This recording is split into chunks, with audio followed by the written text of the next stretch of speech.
Assalamualaikum warahmatullahi wabarakatuh. Salam sejahtera bagi kita semua. Semoga kita dalam keadaan sehat walafiat. Amin. Pada kesempatan pagi hari ini saya akan melanjutkan materi kemarin yang berjudul Harmoni Keberagaman Masyarakat Indonesia. Tujuan pembelajaran: 1. Mengapresiasi prinsip harmoni dalam keberagaman suku, agama, ras, dan antar golongan atau SARA, sosial, budaya, ekonomi, dan gender dalam bingkai Bhinneka Tunggal Ika sebagai anugerah Tuhan Yang Maha Esa. 2. Menunjukkan sikap peduli terhadap masalah-masalah yang muncul dalam bidang sosial, budaya, ekonomi, dan gender di masyarakat dan cara pemecahannya dalam bingkai Bhinneka Tunggal Ika. 3. Menganalisis upaya menyelesaikan masalah yang muncul dalam keberagaman masyarakat Indonesia. 4. Mensimulasikan peran mediator dalam menyelesaikan masalah sosial, budaya, ekonomi, dan gender. C. Upaya penyelesaian masalah dalam keberagaman masyarakat Indonesia. 1. Upaya penyelesaian permasalahan sosial budaya. Strategi dalam upaya menyelesaikan permasalahan yang muncul dalam bidang sosial budaya tentu perlu ada peran serta dari seluruh lapisan masyarakat yang dikoordinasikan oleh pemerintah terkait. Salah satunya, perlunya meningkatkan kualitas kesehatan dan kesejahteraan sosial. Upaya menciptakan hidup bersih dan sehat di lingkungan rumah, tempat tinggal, sekolah, tempat-tempat umum, dan tempat kerja, maka akan mempengaruhi kualitas mental dari masyarakat itu sendiri. Seperti ungkapan Latin mens sana in corpore sano, yang artinya di dalam tubuh yang sehat terdapat jiwa yang kuat. Hal ini mengandung makna bahwa jika badan kita sehat dan bersih, maka jiwa pun akan sehat, mental akan kuat dalam menghadapi berbagai permasalahan yang muncul, baik masalah pribadi maupun masalah sosial. Ini adalah contoh gambar poster tentang hidup bersih dan sehat.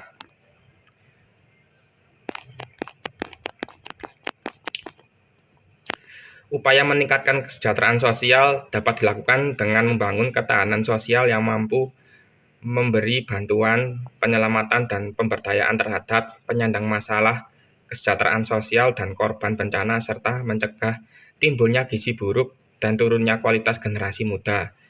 Membangun apresiasi terhadap penduduk lanjut usia dan veteran untuk menjaga harkat dan martabatnya serta memanfaatkan pengalamannya.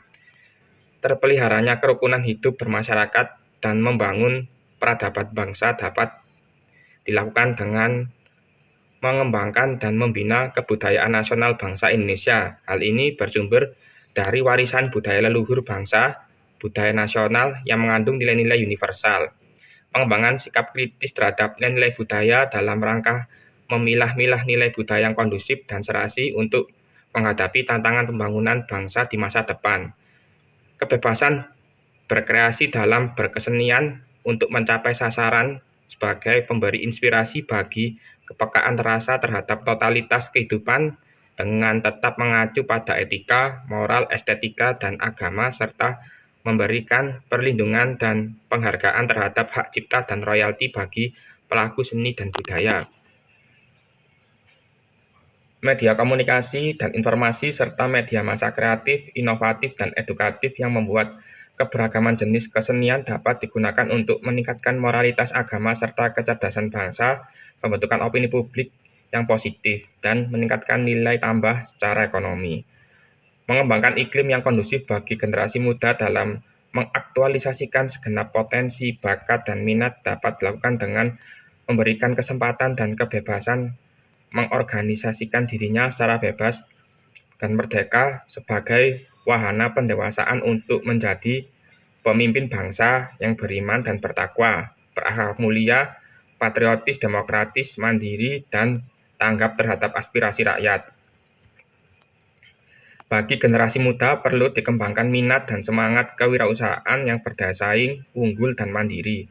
Melindungi segenap generasi muda dari bahaya destruktif, terutama bahaya penyalahgunaan narkotika, obat-obat terlarang, dan zat adiktif lainnya atau narkoba, melalui gerakan pemberantasan dan peningkatan kesadaran masyarakat akan bahaya penyalahgunaan narkoba. Ini adalah gambar pembinaan generasi muda melalui kegiatan ekstrakurikuler Paskibra. 2. Upaya penyelesaian permasalahan ekonomi. Dan ini adalah gambar salah satu bentuk bantuan biaya pendidikan bagi masyarakat kurang mampu, yakni Kartu Indonesia Pintar.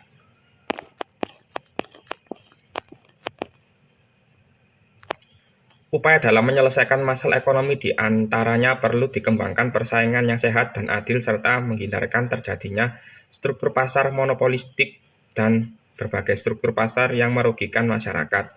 Hal tersebut dilakukan dengan mengoptimalkan peranan pemerintah dalam mengoreksi ketidaksempurnaan pasar, dengan menghilangkan seluruh hambatan yang mengganggu mekanisme pasar melalui regulasi layanan publik, subsidi, dan insentif yang dilakukan secara transparan dan diatur oleh undang-undang, mengupayakan kehidupan yang layak berdasarkan atas kemanusiaan yang adil bagi masyarakat, terutama bagi fakir miskin dan anak-anak terlantar dengan mengembangkan sistem dana jaminan sosial melalui program pemerintah serta menumbuh kembangkan usaha dan kreativitas masyarakat yang pendistribusiannya dilakukan dengan birokrasi yang efektif dan efisien serta ditetapkan dengan undang-undang. Upaya pemerintah dalam mengembangkan kebijakan industri, perdagangan, dan investasi dalam rangka meningkatkan daya saing global dilakukan dengan membuka aksesibilitas yang sama terhadap kesempatan kerja dan berusaha bagi segenap rakyat serta seluruh daerah melalui keunggulan kompetitif, terutama berbasis keunggulan sumber daya alam dan sumber daya manusia dengan menghapus segala bentuk perlakuan diskriminatif dan hambatan. Dan ini adalah gambar berwirausaha walau menyandang difabel.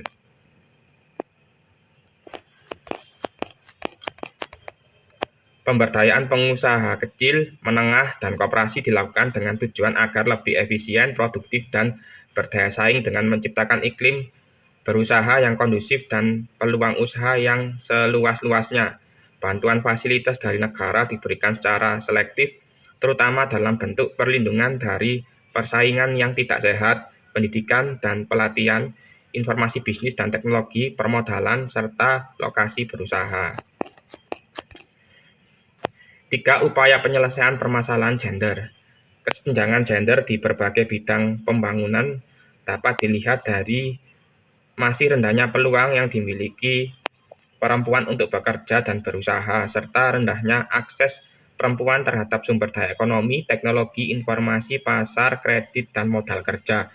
Meskipun penghasilan perempuan bekerja memberikan kontribusi yang cukup signifikan terhadap pendapatan dan kesejahteraan keluarga, perempuan masih dianggap sebagai pencari nafkah tambahan dan pekerja keluarga.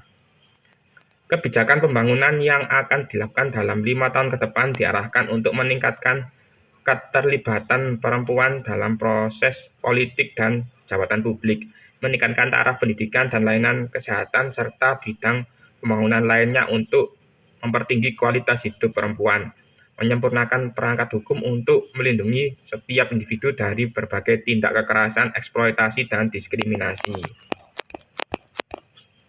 Dan inilah gambar partisipasi wanita dalam pembelaan negara. Selain itu, program pemerintah dalam pemberdayaan perempuan untuk meningkatkan kualitas hidup, peran, dan kedudukan perempuan dalam berbagai bidang kehidupan dan pembangunan, serta meningkatkan perlindungan bagi perempuan terhadap berbagai bentuk kekerasan, eksploitasi, dan diskriminasi. Kegiatan pokok yang dilakukan sebagai berikut. A. Peningkatan kualitas hidup perempuan melalui aksi afirmasi terutama di bidang pendidikan, kesehatan, hukum, ketenagakerjaan, sosial, politik, lingkungan hidup, dan ekonomi. B. Peningkatan upaya perlindungan perempuan dari berbagai tindak kekerasan, eksploitasi, dan diskriminasi termasuk upaya pencegahan dan penanggulangannya. C. Pengembangan dan penyempurnaan perangkat hukum dan kebijakan peningkatan kualitas hidup dan perlindungan perempuan di berbagai bidang pembangunan di daerah. D. Pelaksanaan komunikasi, informasi, dan edukasi atau KIE untuk peningkatan kualitas hidup dan perlindungan perempuan di daerah. E. Penyusunan sistem pencatatan dan pelaporan sistem penanganan dan penyelesaian kasus tindak kekerasan, eksploitasi, serta diskriminasi terhadap perempuan. F. Pembangunan pusat pelayanan terpadu berbasis rumah sakit, dan berbasis masyarakat di tingkat provinsi dan kabupaten atau kota sebagai sarana perlindungan perempuan korban kekerasan, termasuk perempuan korban kekerasan dalam rumah tangga. G. Peningkatan peran masyarakat dan media dalam penanggulangan pornografi dan porno aksi. Kemitraan antara laki-laki dan perempuan yang sering didengungkan selama ini haruslah tertumpu pada pemberdayaan intelektual untuk menampilkan kualitas sesuai dengan yang diinginkan. Dengan demikian, jika sumber daya perempuan dimanfaatkan, hal ini akan menjadi potensi kekuatan masyarakat yang luar biasa. Ada banyak hal yang bisa dilakukan untuk meningkatkan kualitas pemberdayaan kaum perempuan, diantaranya sebagai berikut.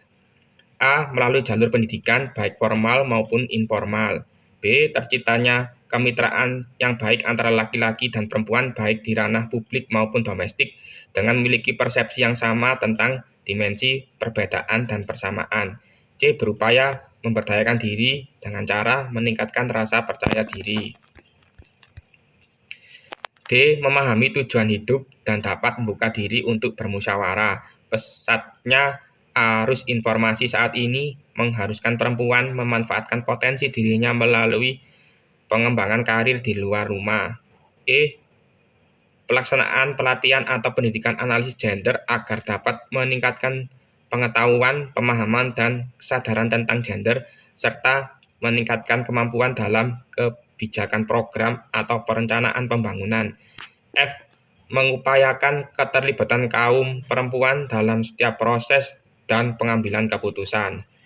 Sekian yang dapat saya sampaikan. Mohon maaf bila ada salah-salah kata. Wassalamualaikum warahmatullahi wabarakatuh.